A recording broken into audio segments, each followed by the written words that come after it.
My name's Alex Lattimer. I'm the new business development director for Flexitallic. Slightly different approach for our session. I'm going to do a Q&A with our Vice President of R&D on the subject of sealing in hydrogen. For those of you who don't know Flexitallic, we're a manufacturer of static sealing materials and technology. We've been involved in this sector for quite a few years. 1912 was our foundation, so we've been involved in sealing for many decades.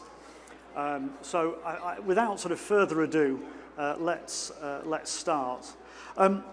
So Steve is our R&D director. He's a PhD chemist and looks after our laboratories in both the UK and in Houston, where our headquarters are. So Steve, I suppose, as evidenced by this conference and the fact that there are people sitting in the audience, there's some interest in this. But would you say that sealing hydrogen is new? That's kind of an interesting question, because everybody seems interested in it all of a sudden. But actually, it's only new to the mass perception. Sealing hydrogen's been around for many years. I've heard a couple of references in the last hour to steam methane reformers. They've been used since about the 1930s and in much higher volumes since the 1950s and 60s. So there's hydrogen produced in that, and that has to be sealed. So we've been providing seals for steam methane reformers for sealing hydrogen since the inception of the steam methane reformer. But if we want to talk about new energy specifically, we've been involved in solid oxide fuel cells and sealing those, particularly where hydrogen is a fuel, for about 20 years now. So I wouldn't say this is new, no. And sort of expanding on that, would you say it was a challenge to seal hydrogen? Is that something that we need to consider? Certainly, sealing something like hydrogen is a challenge, yes. The first thing that springs to people's mind is its combustibility. Obviously, hydrogen's pretty lively, and if you get everything wrong, there's going to be an explosion, and you really don't want that. It's also a second-degree greenhouse gas as well. But for anybody who can remember their high school chemistry, hydrogen's a very small molecule.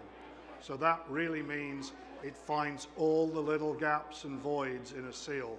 So it's the most searching gas almost when it comes to gaskets and seals. Right. And with those challenges, are there any sort of general recommendations around materials or sort of seals in general? The first answer to that is it depends. And I know that's a terrible answer from a scientist, but hydrogen is made in many different forms. You find it in many different places. I mentioned steam methane reformers a minute ago. They operate at 400 degrees C. They operate at high pressure. So you need to use a semi-metallic gasket with maybe a graphite or a specialist curriculite seal to give you a really tight seal. If you're in a PEM cell situation, you can probably use a high-grade rubber or a PTFE. If you're in a chemical plant where there's lots of dangerous, lots of aggressive chemicals, again at low temperature, you might be able to use a PTFE sheet gasket. But if you're in a solid oxide fuel cell where the temperature's 700 degrees or 800 degrees C, you'd have to use something completely different. Maybe a thermiculite high temperature seal that's a proprietary Flexitallic product. So yes, the answer is it depends. And given those sort of recommendations, what validation or what testing takes place to make sure that they are suitable? Yeah, that's a good question. It's really easy to sit here on a stage and go, yes, everything's going to work. But when you do a research exercise and you develop new products, you develop new gaskets, you really do have to test them thoroughly.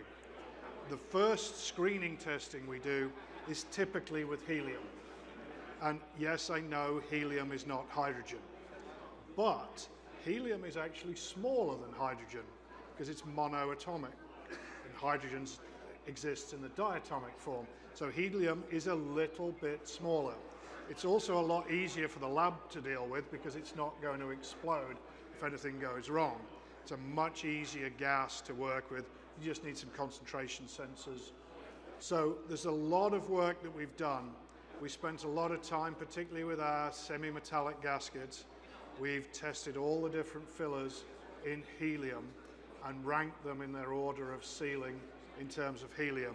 And then we went out to a specialist lab that was actually equipped to test semi-metallic gaskets at ambient temperature, but up to 40 bar pressure. So you get a pretty decent pressure behind it. And that's with hydrogen? That's with hydrogen. So we were able to get those results back from hydrogen and compare our hypothesis that helium and hydrogen were actually pretty reasonable test analogues. I would say that the last thing you would want to do in a design iteration would be to test with hydrogen, but I think helium is a good screening gas. And then when we get again into the solid oxide fuel cell stuff, we've done a lot of testing with nitrogen, with air, but we've been using a lot of the forming gas, which is 4 or 5% hydrogen in nitrogen. So we've validated that all of our products seal well with hydrogen. We've also validated that all of our products are not degraded by hydrogen. It's all well and good doing a sealing test for a day or an hour or a week, but you have to know your gasket materials are not going to degrade over many years in service. So with that in mind, what are the sort of specific products or materials that you'd use with electrolyzers or fuel cells? Yeah. So if you split it between the high temperature and the low temperature stuff, I think that's fairly routine to use a high-grade rubber. You can either cut it or mold it or use special shapes, or you can use a soft PTFE, typically called an expanded PTFE or a restructured PTFE, which will be very soft.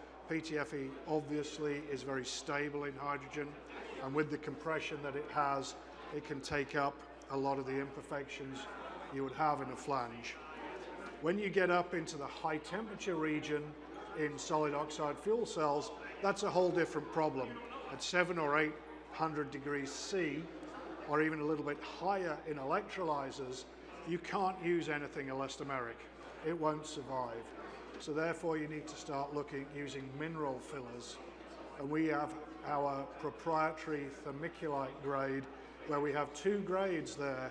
We have our 866 grade, which we've used very extensively in the fuel cell side of it, and then we have a vermiculite 870 grade, which is much, much softer. So if you have ceramic sealing faces, it won't crack the ceramic sealing faces. So there's options. It isn't just take it or leave it. We have options at all these different temperatures. And although sealing is quite rightly associated with gaskets, I was having a conversation earlier with someone, and we were talking about the sort of the complete bolted joint or the assembly. Are there any other sort of innovations or activities that you're looking at? It's really important to consider the joint as a whole. You can't just say, oh, the gasket failed. You know, you might not have bolted it up to the right level. So we're working on a cloud-based software system that you can use as a joint management system. You can use as a knowledge database. You can use as a work pack if you're doing some change outs. So that's a relatively new thing in our industry. And also, one of our sister companies is a specialist in literally bolting the joints together. And they've developed a really good torquing system that works on stacks, where you've got layers and layers and layers on top of each other, often with PTFE, which is a low friction material.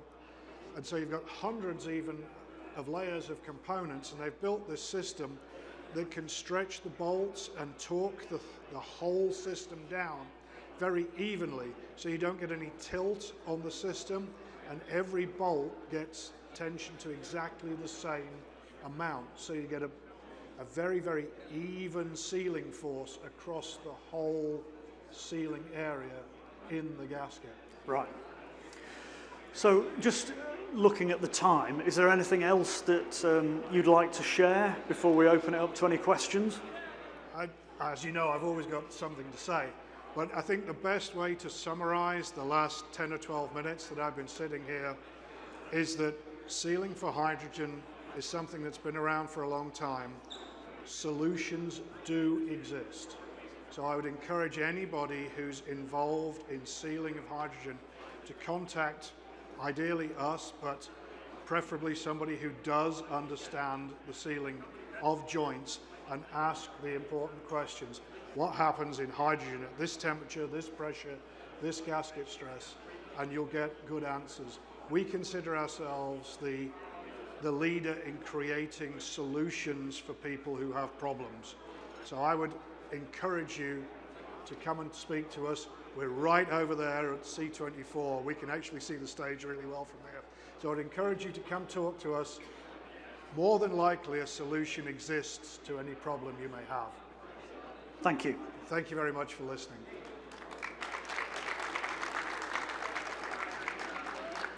We have a couple of minutes. I don't know whether there are any questions. If not, thank you very much. Oh. Yeah.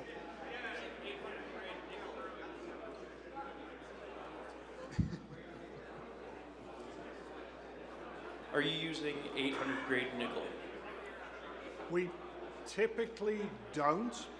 In the high temperature areas, we're using a gasket that isn't metal reinforced. There are high nickel, high chromium alloys used as interconnects, as other parts of the system. So we have to seal to them, but we typically don't use those in our high temperature fuel cell gaskets. We do use it in other areas of our business that aren't specifically related to these sort of things. But so yes and no. You'll be hearing from me. Thank you.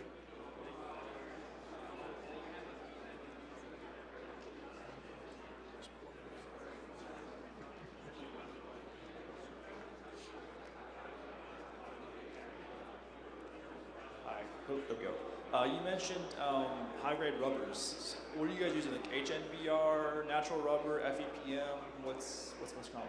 We don't really play too much in this field, but most people will use, as you say, an HNBR or some kind of FKM.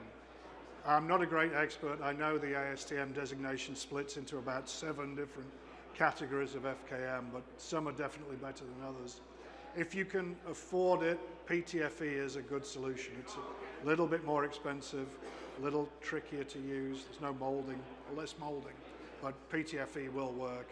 And there are some very good solutions based on a soft, compliable, expanded PTFE out there.